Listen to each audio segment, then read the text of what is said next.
¿Qué tal, chicos? Soy el profesor Ricardo Albán de la Academia Atenas y vamos a desarrollar a continuación en nuestro curso de psicología el tema sobre desarrollo cognitivo según la propuesta del gran Jean Piaget.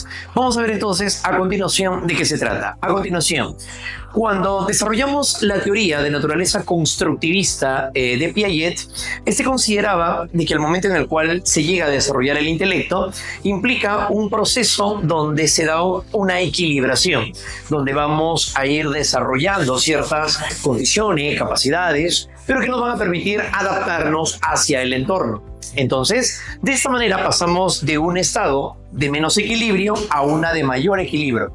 A partir de ello, entonces, señalaba tres momentos, tres estadios del desarrollo de la inteligencia, señalando al sensorio motriz, preoperacional, operaciones concretas y operaciones formales. Algo de lo que debemos de recordar es que en cada uno de estos momentos, estas etapas o estadios, va a llegar a caracterizar un esquema mental, es decir, la manera en la cual las personas llegan a organizar y a partir de ello entender el mundo que le rodea. Para ello entonces nos encontramos en primer lugar con el estadio sensoriomotriz. Esta se desarrolla de 0 a 2 años. En este momento nos damos cuenta a continuación que en el estadio sensoriomotriz el individuo llega a interactuar con el entorno y recurre a los sentidos para poder llegar a adaptarse, para conocer el medio. Por eso se llama sensorio, porque tiene que ver con la sensibilidad. Y por otro lado motriz, porque se van a comenzar a desarrollar ciertas habilidades como la coordinación al momento de caminar, posteriormente al momento de poder llegar a tomar un objeto, manipularlo, entre otros. Para ello entonces nos damos cuenta de lo siguiente. En el estadio sensoriomotriz aparece por lo tanto la exploración del entorno. Es aquí donde se produce a continuación la exploración del entorno o del medio, pero como ya sabemos se va a llegar a dar a través, eso se va a llegar a dar entonces a través de los sentidos, ¿bien? A través de los sentidos. Claro que sí, ¿no? Así como dijimos, también se va a llegar a desarrollar la coordinación motriz. Y también implica, de esta manera, jovencitos, el desarrollo de la actividad motriz. Claro, ¿no? De la actividad motriz. Bueno, eso en grandes rasgos implicaría el hecho de poder llegar a manipular objetos. Recordemos que aquí entonces el pequeño, al momento de llegar a conocer el mundo que le rodea, va a llegar a emplear para esto los sentidos. Y al momento de emplearlo, va a llegar a descubrir el entorno y van a llegar a darse dos principales características. Cuando el sujeto comienza a conocer este mundo, va a llegar entonces a repetir ciertos comportamientos, a lo que se conoce con el nombre de reacciones circulares. A lo que se conoce así como reacciones circulares. Eso significa, por tanto, que el individuo, al llegar a conocer el mundo que le rodea, llega a explorarlo a través de los sentidos, decíamos. El pequeño lleva la manito a la boca, chupa sus dedos, sus manitos, coge objetos, los lanza al piso, los vuelve a lanzar y así comienza a conocer el mundo que le rodea. Por eso se le llaman reacciones circulares a ciertas conductas repetitivas.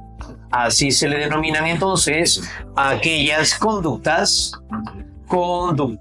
repetitivas. ¿Sí? De esa manera, ¿cómo se puede llegar entonces a presentar reacciones circulares? Pero el logro más importante en el estadio sensoriomotriz, por la cual va a seguirse manifestando a lo largo de también nuestro desarrollo, va a llegar a ser la conocida permanencia del objeto. Aquí surge entonces, jovencitos, la llamada así la permanencia del objeto. Encontramos así a la permanencia del objeto. Jean Piaget llegó a realizar estudios, evaluaciones, en donde le daba un objeto al individuo, es decir, en este caso al infante, y este, al momento de manipularlo, luego colocaba una manta encima, cubriendo al objeto. y encontraba que en aquellos niños o pequeños en los cuales cogía la manta con el cual lo cubría y lo hacía a un lado, descubrían nuevamente el objeto, haciendo que nuevamente lo pueda llegar a manipular. Entonces, siendo así, aparece conductas que se dan a continuación. Permanencia del objeto consiste ahora en asumir, eso es, asumir que el objeto existe. Es asumir así que el objeto existe a pesar de no verlo. Consiste en asumir que el objeto existe, pero eso a pesar de no verlo. A pesar de no verlo. Bien, permanencia del objeto. Y esto, por lo tanto, es aquello que va a llegar a caracterizar al individuo y se va a llegar a seguir manifestando también. Es decir, la permanencia del objeto surge en el sensorio motriz, pero se puede seguir manteniendo en nuestras diferentes etapas.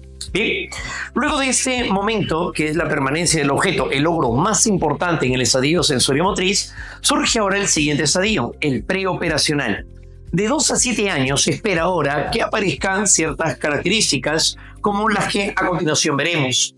¿Qué lo va a llegar a caracterizar? Pues entonces tenemos a continuación de 2 a 4 años el subestadio simbólico y por otro lado el subestadio intuitivo que se dará de 4 a 7 años.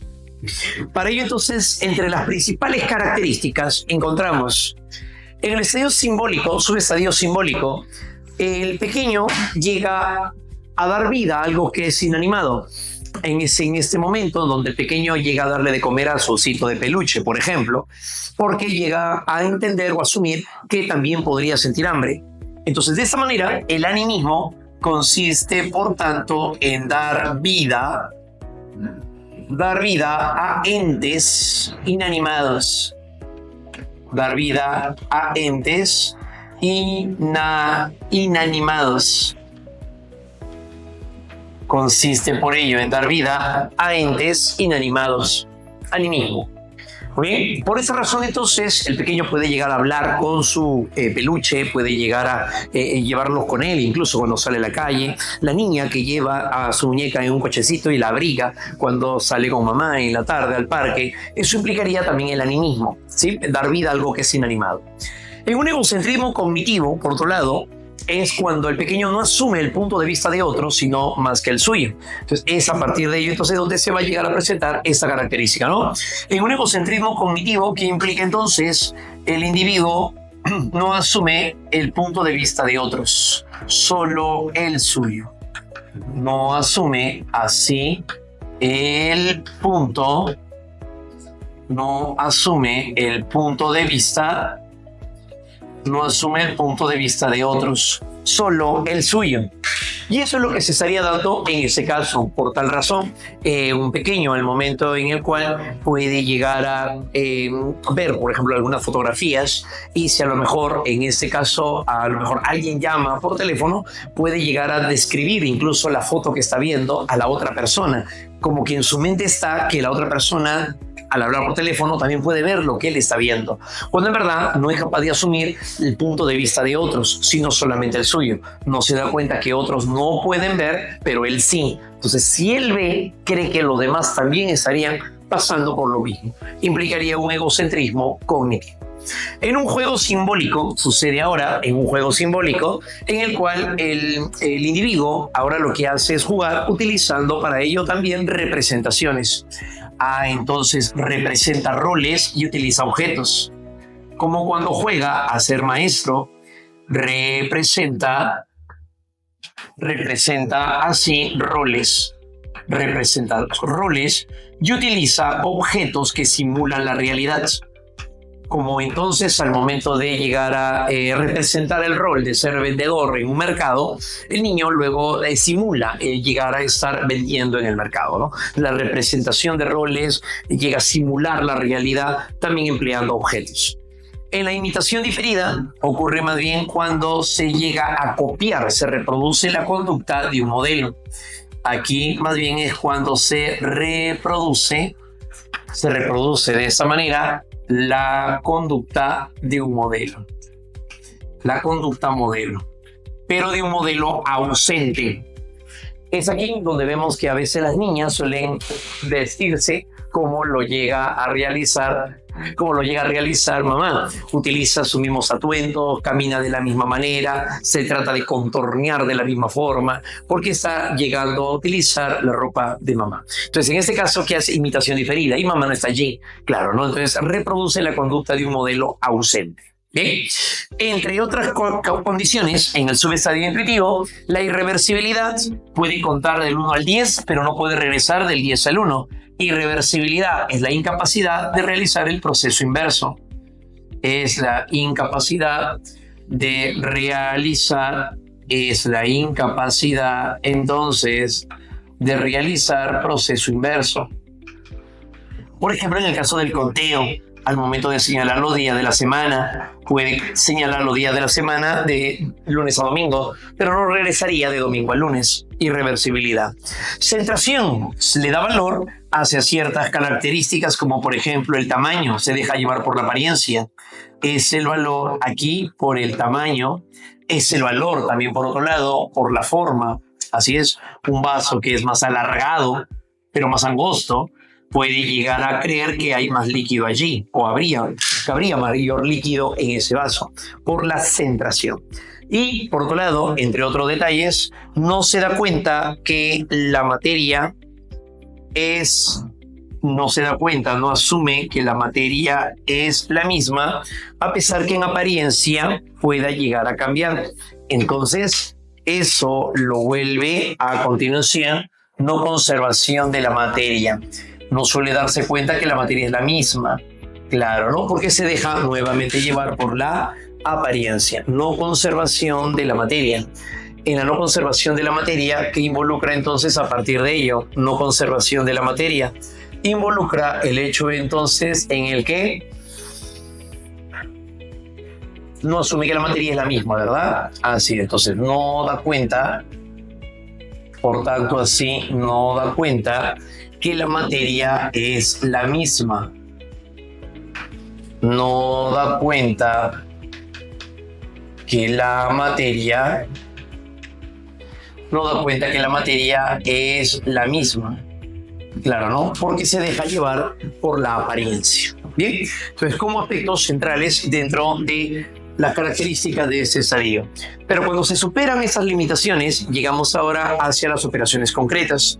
Por lo tanto, aquí, entre las principales características de 7 a 12 años aproximadamente, es donde se presenta la reversibilidad. Significa que ya se realiza el proceso inverso. Reversibilidad implicaría así la reversibilidad. Significa que ya puede contar del 10 al 1 y señalar los días de la semana de domingo a lunes. Así como también ya hay conservación de la materia, ya se da cuenta que la materia es la misma. Claro, conservación, así entonces, conservación de la materia. Por otro lado, nos encontramos también que realiza clasificaciones porque agrupa clasificaciones, como por ejemplo mamíferos, reptiles, aves, clasifica y ordena elementos del más grande al más pequeño, del más claro al más oscuro, a lo que se le llama seriación.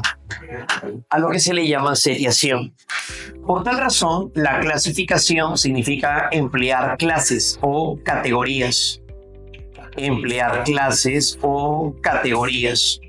Mientras que la seriación consiste en establecer un orden de elementos, ordenar por series, orden de elementos. Bien, eso caracterizará entonces en ambas formas características de operaciones concretas. Aquí además se presenta un pensamiento de naturaleza inductiva. Pero en las operaciones formales es el más grande logro, dice Piaget, a nivel del desarrollo intelectual, donde el individuo ahora lleva a cabo un pensamiento probabilístico. Señala varias probabilidades en que se puede dar un hecho. Se llama pensamiento probabilístico. Claro, ¿no? ¿Qué probabilidad hay, dice un adolescente, de que papá me dé permiso para salir el fin de semana? Bueno, sería más probable si es que está de buen humor, si es que llego a cumplir con todas mis labores, es más probable que me dé permiso. Si no he cumplido con todo lo que me encomendaron, probablemente sea más difícil que me den permiso a ella. Pensamiento probabilístico señala varias posibilidades o probabilidades en que se pueda dar un hecho. Por otro lado, también se da el pensamiento hipotético deductivo, ya que se formulan hipótesis y luego se buscan confirmar de manera empírica. A eso se le llama pensamiento hipotético deductivo, que es precisamente lo que hace la ciencia. Formula hipótesis y luego los pretende confirmar de manera experimental. Bien, y otro de los logros más importantes también viene a ser a continuación el llamado y muy conocido lenguaje metafórico. Estar en las operaciones formales significa ser capaz de poder realizar interpretaciones. Por lo tanto, es capaz de poderle dar significado connotativo, claro, como por ejemplo lo que ocurre en el caso del llamado lenguaje poético. Es un lenguaje metafórico, lenguaje poético. Tal vez si utilizamos un lenguaje filosófico, claro, ¿no?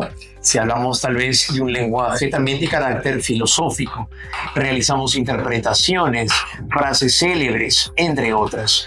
Entonces, esta forma de pensamiento corresponde a una de las más evolucionadas que pertenecería hacia el estadio superior llamado operaciones formales. No olvides que estamos aperturando ciclos anual y semestral en San Marcos. Aquí mismo en la Academia Atenas puedes guiarte por las fechas según lo que esté en el cronograma establecido.